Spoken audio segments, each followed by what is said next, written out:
What's going on, guys? Welcome back to my channel. This is Leo's Nerd Talk, and today we're going to be going over Spider-Man Homecoming. So let's get into that. Hi, my name is Leo, and guys, I talk about anything movie, TV show, video game related, or just anything nerdy. You are in the right place. And like I said, today we are talking about Spider-Man Homecoming. So without further ado, let's get into the review. Now, next week is the release for Spider-Man Brand New Day. So very, very exciting. I'm finally on to the Tom Holland movies of my review series, getting in preparation for the new Spider-Man movie that's coming out next week. So hopefully I can do all three of the Tom Holland movies currently right now and do a review for them so we can do a ranking once Brand New Day is out. But with that being said, let me know what you guys think about the Spider-Man Tom Holland series. Are you guys a fan of this little trilogy that we have here? Do you guys prefer Andrew Garfield, Tobey Maguire? Share your excitement for Brand New Day. Love to hear your guys' thoughts on these movies for sure. But with that being said, let's go ahead and get straight into my pros. And start with my pros is I always enjoyed Tom Holland as Spider-Man. I thought he was very whimsical and has a lot of charm to him. You can feel that very kiddish nature of what we kind of seem to expect from a Spider-Man, especially during his high school era, where he seems very clumsy, but he's obviously super smart. It just seems very outgoing and always wants to kind of get ahead of the game and things like that. So I always enjoyed Tom Holland as Peter Parker and as Spider-Man. I think as Spider-Man, he can be very quippy, has a lot of comedic moments and stuff like that. He uses his powers in a very good way. The action that we get from these movies are done very, very well. Also, like the choreography, the acrobatics, all the swinging sequences are also done very, very well. So Tom Holland as Spider-Man, I've always enjoyed. He's probably my second favorite Spider-Man out of the three that we've gotten so far in live action. And this isn't your traditional Spider-Man movie origin story kind of thing. This takes more of coming off of Civil War, Spider-Man's first introduction, and him feeling like he was this big time Avenger, big shot now, and facing the reality that he is still just that friendly neighborhood Spider-Man. He is a city level superhero, and him trying to get the attention of Tony Stark or Happy to go on to the next mission and become a big time superhero. So you see that hunger in him. So it's a lot different of a Spider-Man movie for a Spider-Man's first film in its own trilogy. So that's where a lot of people could possibly not find these movies that compelling, but I do still think that they're very fun.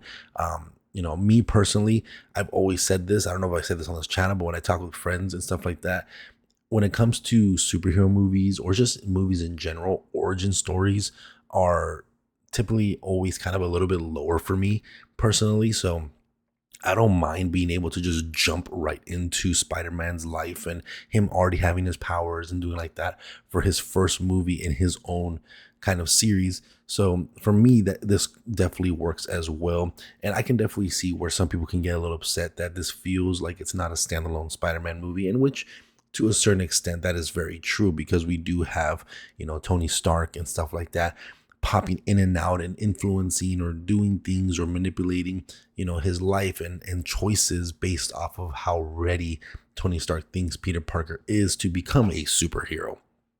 So I can definitely see that. But I do think out of the three that we got on so far, this is probably the most standalone Tom Holland Peter Parker movie that we've gotten so far.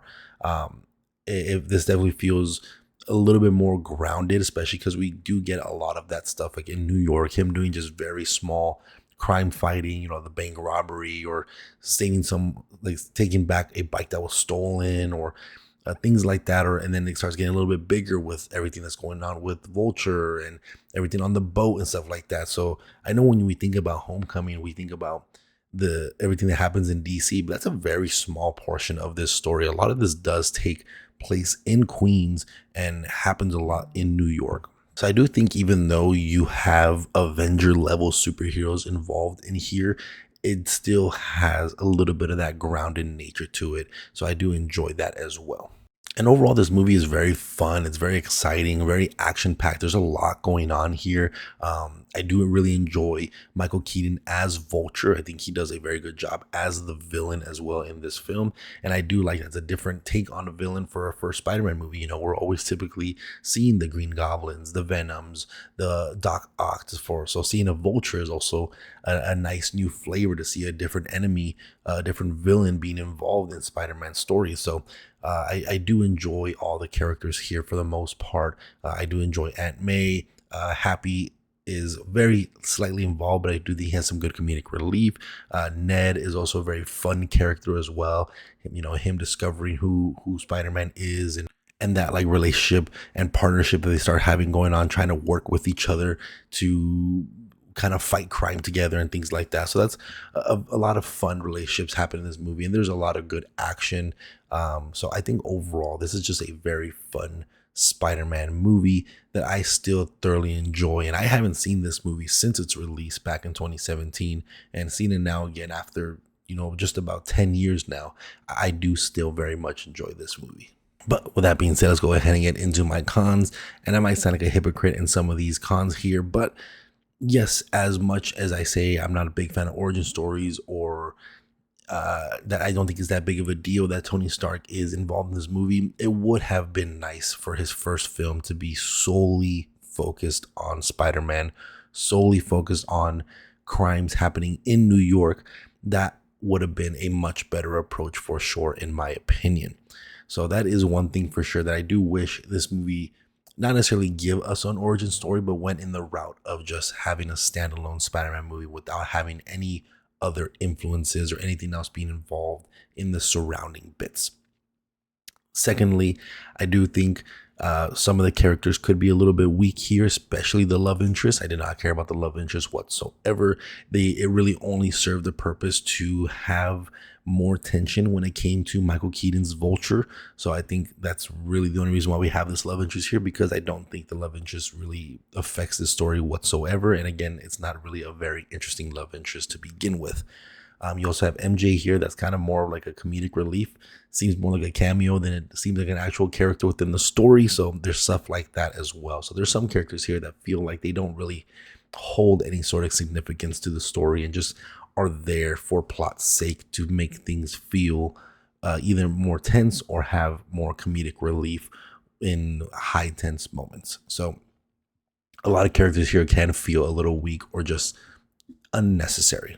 Yeah, I mean, I can't really think much more of positives or negatives I can think about this film. It's really just decent. It's good. There's nothing that overly excites me, that overly wows me, and there's really nothing either that completely makes me feel like this is one of the lowest Spider-Man movies. It's just very decent. It flows nicely. It's enjoyable. It's a good watch. Tom Holland is a great Spider-Man. Michael Keaton as a Vulture is a great villain. And there's some interesting things happening. But besides that, this is not anything special when it comes to a Spider-Man standalone movie that makes me extremely excited. So yeah, overall, I think this is a very consumable, fun Spider-Man film. But that is going to be it for this one, guys. Let me know what you guys thought about Spider-Man Homecoming in the comment section down below. Once again, share your excitement for a brand new day. Do you guys already have tickets? Are you going to go see it opening weekend? Are you even excited for a new Spider-Man movie? Again, let me know all your thoughts in the comment section down below. And again, if you guys like talking about movie, TV show, video game related, or just anything nerdy, you are in the right place. Make sure to like and subscribe button. I'll see you guys on the next video. Thank you.